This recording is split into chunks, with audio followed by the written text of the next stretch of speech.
Hello guys, Cam Show. I'm your host Nishit Dave and welcome back to Cricket Breakdown. Day 2 of Test 4. India have found themselves in a very tough position. And yes, the positive to take out from today for India's perspective is Kuldeep Yadav has been our best batter. Kuldeep Yadav? Yes, sir. This statement is enough to dive deep into today's day. So without wasting any further time, let's get to it.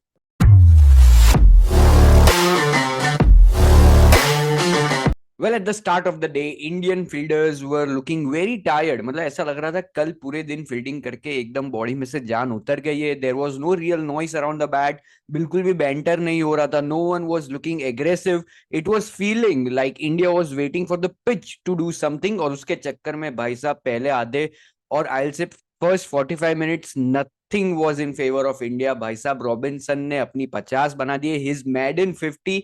Number 8 पे जो partnership हुई है England के लिए, that has gone 100+ runs. So yes, it was a very difficult movement for India. But उसी के बाद Robinson gifts his wicket to Jadeja और उसी के बाद टेल एंड आती है और तुरंत मारती है और चली जाती है. But that was the only thing. और यहाँ पे मैं पॉइंट आउट करना चाहूंगा रोहित शर्मा की captaincy also.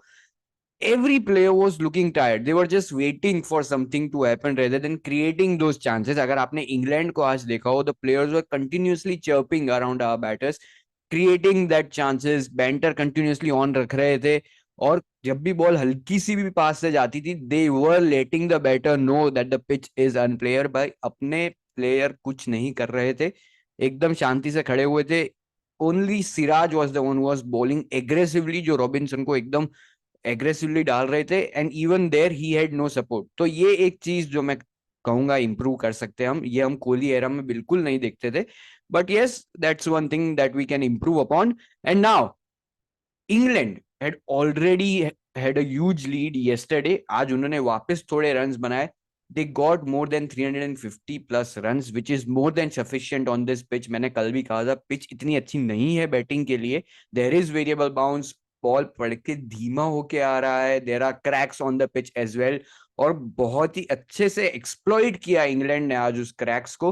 Well, coming to India's batting, we lost Rohit Sharma very early in the game. 4 run पे हमारी पहली विकेट गिर जाती है. बहुत ही beautiful out swinging delivery. Rohit Sharma was trying to push at it, edge लग गई एंड ही गॉट आउट. उसके बाद there was a little bit partnership between Yashasvi Jaiswal and Shubman Gill, two of the most impressive batters जो आज मैं कहूंगा इंडिया की तरफ से जो लगे.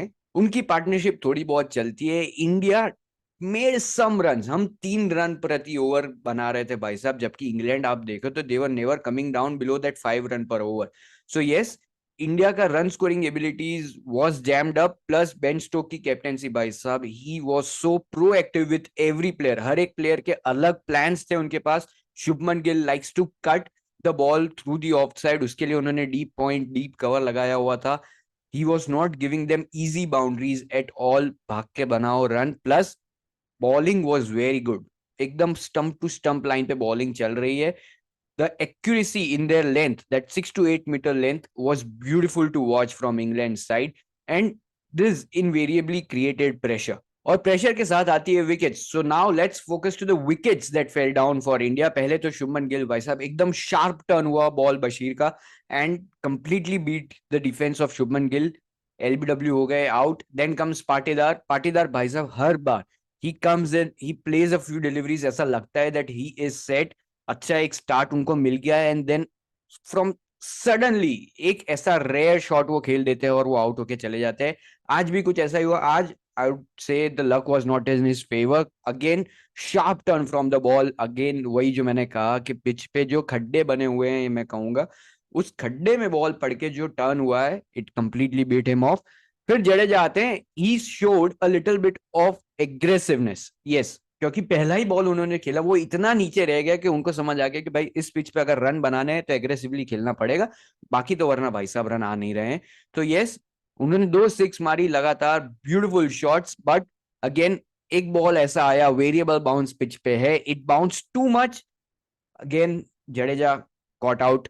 उसके बाद there was a great great captaincy जो देखने को मिली. Sarfaraz Khan and Yashasvi Jaiswal were batting. Both of them are good aggressive players. Yashasvi Jaiswal एक बार सेट हो जाते हैं उसके बाद उनको एग्रेसिवली खेलना अच्छा लगता है, रोटेशन ऑफ द स्ट्राइक अच्छी लगती है। सरफराज खान पिछली टेस्ट में भी हमने देखा, दोनों जो हाफ सेंचुरीज उन्होंने की, he likes to take out two singles on the leg side, जब वो एक फ्लिक करके सिंगल निकाल लेते हैं।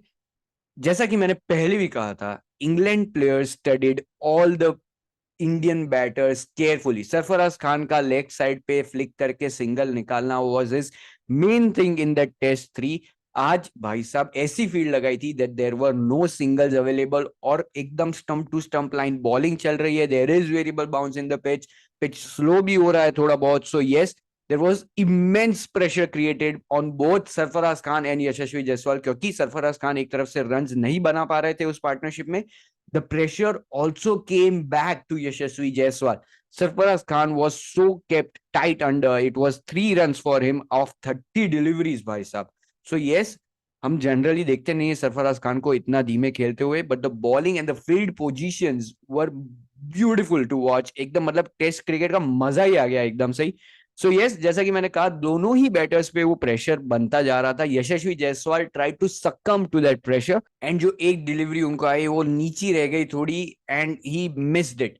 सो यस, वहां पे थोड़ा प्रेशर उन पे बना था। He was trying to bring back pressure on to the England fielders, but नहीं हो पाया। उसी के चलते विकेट गिर गई, and now we are towards our lower back end. और हमने इंग्लैंड की बैटिंग में ये देखा था कि lower order batters provided great partnership. आप बेन फोक्स और जो रूट ले लो, 100+ रन पार्टनरशिप। जो रूट एंड ऑली रॉबिन्सन, भाई साहब नंबर 8 पे 100+ रन पार्टनरशिप हुई है। India could not manage that. Again, जैसा कि मैंने पहले भी कहा, fielding positions were awesome.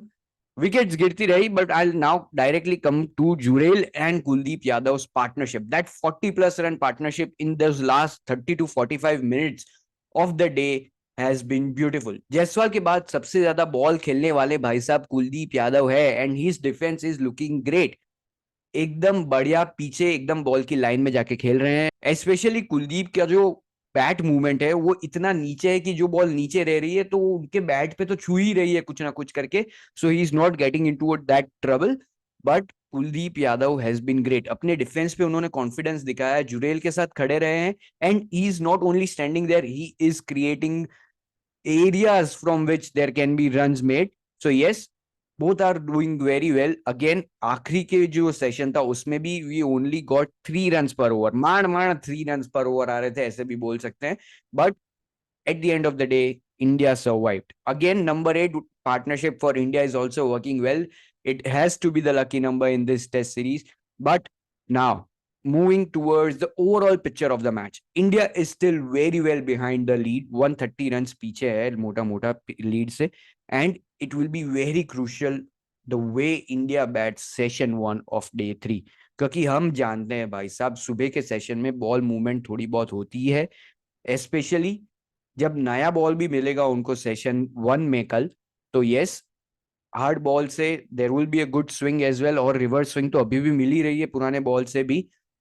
England players will be refreshed, तो it will be interesting to see how both the batters play. Jurel का भी हमने देखा, he is attacking the bat balls.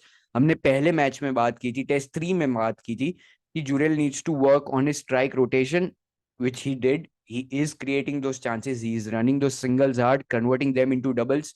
So yes, both the batters are looking good at the moment, but it will be very crucial for India if they can get as close as to that 350 mark, और उसके बाद वापस आपको 4th inning में batting करनी है, which is going to be very very difficult on this pitch. अभी से ये पिच इतनी अनप्रिडिक्टेबल हो रही है, तो 4th डे या 4th inning whenever it comes, it is going to be very very tricky for India. So yes, at the moment this test is completely in favor of England. What do you think? How can India make the comeback, or would India really make a comeback? Do let me know in the comment section below. I'm your host Nishit Dave. Thanks for watching the whole video. Please like, share and subscribe to our channel for more such amazing content. Thank you.